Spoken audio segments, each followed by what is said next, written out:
श्री कृष्ण गोविंद हरे मुरारी, हे नाथ नारायण वासुदेवा।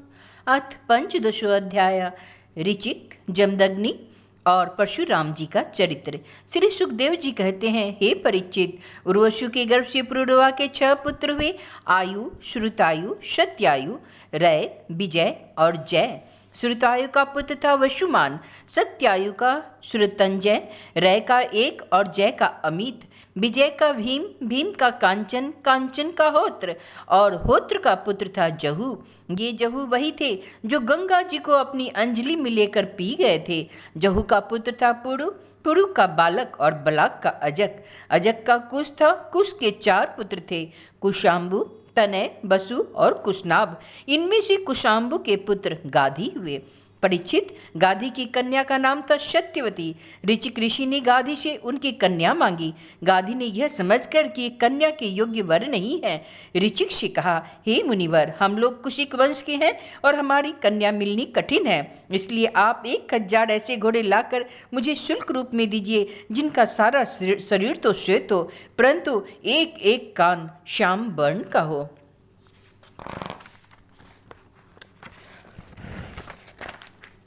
जब गाधी ने यह बात कही तब ऋचिक मुनि उनका आशय समझ गए और वरुण के पास जाकर वैसे ही घोड़े ले आए तथा उन्हें देकर सुंदरी सत्यवती से विवाह कर लिया। एक बार महर्षि ऋचिक से उनकी पत्नी और सास दोनों ने ही पुत्र प्राप्ति के लिए प्रार्थना की। महर्षि ऋचिक ने उनकी प्रार्थना स्वीकार करके दोनों के लिए अलग अलग मंत्रों से चरु पकाया और स्नान करने के लिए चले गए। सत्यवती की मां ने यह समझकर कि ऋषि ने अपनी पत्नी के लिए श्रेष्ठ चरु पकाया होगा, उनसे वह चरु मांग लिया। इस पर सत्यवती ने अपना वर चरु तो माँ को दे दिया और माँ का चरु वह स्वयं खा गई। जब ऋचिक मुनि को यह बात का पता चला तब उन्होंने अपनी पत्नी सत्यवती से कहा, तुमने बड़ा अनर्थ कर डाला।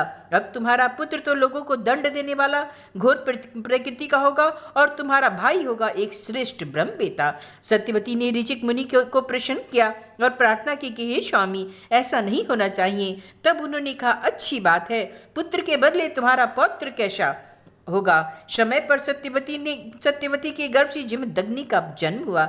सत्यवती समस्त लोगों को पवित्र करने वाली परम पुण्यमयी कौशिकी नदी बन गई। रेणु ऋषि की कन्या थी रेणुका। जमदग्नि ने उसी का पानी ग्रहण किया। रेणुका के गर्भ से जमदग्नि ऋषि के वशुमान आदि कई पुत्र हुए। उनमें से सबसे छोटे थे परशुराम जी। उनका यह सारे संसार में प्रसिद्ध है। कहते हैं, है वंश का अंत करने के लिए स्वयं भगवान ने ही परशुराम के रूप में अंशावतार ग्रहण किया है। उन्होंने इस पृथ्वी को 21 बार क्षत्रियहीन कर दिया। यद्यपि क्षत्रियों ने उनका थोड़ा सा ही अपराध किया था, फिर भी वे लोग बड़े दुष्ट ब्राह्मणों के अभक्त, रजोगुनी और विशेष करके तमोगुनी हो रहे थे। यही कारण था कि वे पृथ्वी के भार हो गए थे और इसी के फल स्वरूप भगवान परशुराम ने उनका नाश करके पृथ्वी का भार उतार दिया। राजा परीक्षित ने पूछा, भगवान, अवश्य उस समय के क्षत्रिय विषय लोलुप हो गए थे, परंतु उन्होंने परशुराम जी का ऐसा कौन सा अपराध कर दिया जिसके कारण उन्होंने बार बार क्षत्रियों के वंश का संहार कर दिया।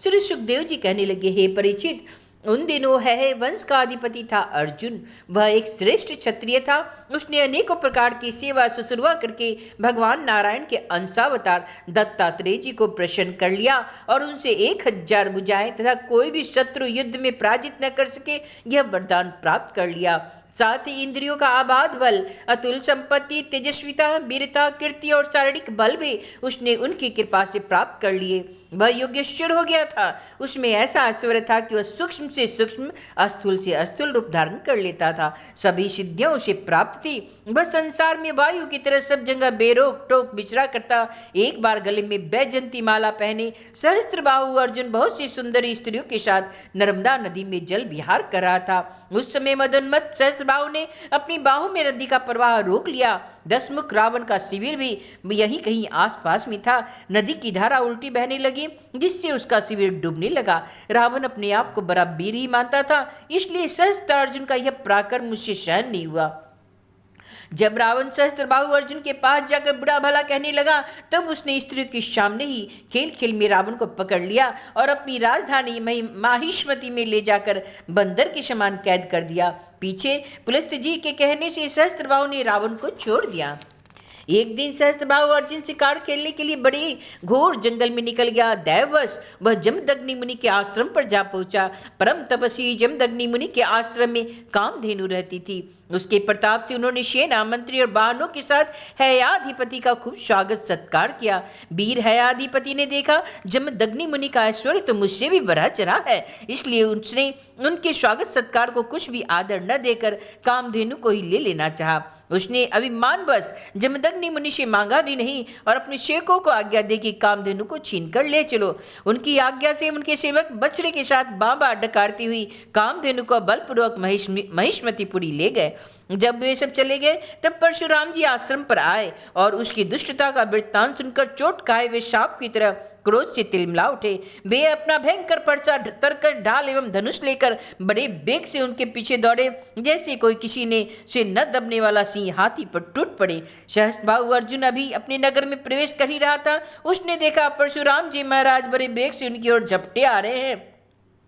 उनकी बड़ी विलक्षण झांकी है। वे हाथ में धनुष्वान और फरसा लिए हुए हैं और शरीर पर काला मृग चर्म धारण किए हुए हैं और उनकी जटाएं सूर्य की किरणों की समान चमक रही थी। उन्हें देखते ही गदा खड्ग बाण सृष्टि सद्धनी और शक्ति आदि आयुधों से सुसज्जित एवं हाथी घोड़े रथ तथा पादताइयों से युक्त अत्यंत भयंकर सहस्त्र अक्षौहिणी सेना भेजी। भगवान परशुराम ने बाद में अकेले उन सारी सेनाओं को नष्ट कर दिया। भगवान परशुराम जी की गति मन और वायु की समान थी। बस वे शत्रु की सेना काटते जा रहे थे। जहां जहां वे अपनी फरसी का प्रहार करते वहां वहां सारथी और वाहनों के साथ बड़े बड़े वीरों की बाहें, जांघें और गंदे कट कट करके पृथ्वी पर गिर रहे थे। हयाधिपति अर्जुन ने देखा कि मेरी सेना के सैनिक, उनके धनुष ध्वजाएं और ढाल भगवान परशुराम के पर्चे से बाणों से कट कट कर खून से लथपथ रणभूमि में गिर पड़े हैं। तब उन्हें बड़ा क्रोध आया और वह स्वयं भिड़ने के लिए आधम का। उसने एक साथ ही अपनी 1000 भुजाओं से 500 धनुषों पर बाण चढ़ाए और परशुराम जी पर छोड़ दिए। परंतु परशुराम जी तो समस्त शस्त्रधारियों के शिरोमणि ठहरे। उन्होंने अपने एक धनुष पर छोड़े हुए बाणों से ही सबको एक साथ काट डाला। अब हयाधिपति अपने हाथों से पहाड़ और पेड़ उखाड़ कर बड़े वेग से युद्धभूमि में परशुराम जी की ओर झपटा, परंतु परशुराम जी ने अपनी तीखी धार वाले फरसे से बड़ी फुर्ती के साथ उसकी सांपों की समान भुजाओं को काट डाला। जब उसकी बाहें कट गई तब उन्होंने पहाड़ की चोटी की तरह उसका ऊंचा सिर धड़ से अलग कर दिया। पिता के मर जाने पर उसके 10,000 लड़के डर कर भाग गए। परीक्षित विपक्षी वीरों के नाशक परशुराम जी ने बछड़े के साथ कामधेनु लौटा ली। वह बहुत ही दुखी हो रही थी। उन्होंने उसे अपने आश्रम पर लाकर पिताजी को सौंप दिया और महिष्मति में सहस्त्रबाहु ने तथा उन्होंने जो कुछ किया था वह सब अपने पिताजी तथा भाइयों को कह सुनाया। सब कुछ सुनकर जमदग्नि मुनि ने कहा, हाय परशुराम, तुमने तो बड़ा पाप कर दिया। राम राम, तुम बड़े वीर हो, परंतु शरुदेव में नरदेव का तुमने व्यर्थ ही बद कर दिया। बेटा, हम लोग तो ब्राह्मण हैं, क्षमा के प्रभाव से ही हम संसार में पूजित पूजनीय हुए हैं, और तो क्या सबके दादा ब्रह्मा जी भी क्षमा के बल से ही ब्रह्मपद को प्राप्त होते हैं। ब्रह्मा जी की शोभा क्षमा के द्वारा ही सूर्य के प्रभा के समान चमक उठती है। सर्वशक्तिमान भगवान श्री हरि भी क्षमावानों पर ही शीघ्र प्रसन्न होते हैं। बेटा सार्वभौम, राजा का वध ब्राह्मण की हत्या से भी बढ़कर है। जाओ, भगवान का स्मरण करते हुए तीर्थों का सेवन करके अपने पापों को भी धो डालो। इति श्रीमद्भागवते महापुराणे परमहंस्या संहितायां नवम स्कंदे पंचदशो अध्याय। श्री कृष्ण गोविंद हरे मुरारी, हे नाथ नारायण वासुदेवा। श्रीनाथ गोविंद, एक नाथ गोविंद सखा हमारे, एक नाथ गोविंद सखा हमारे, हे नाथ नारायण वासुदेव।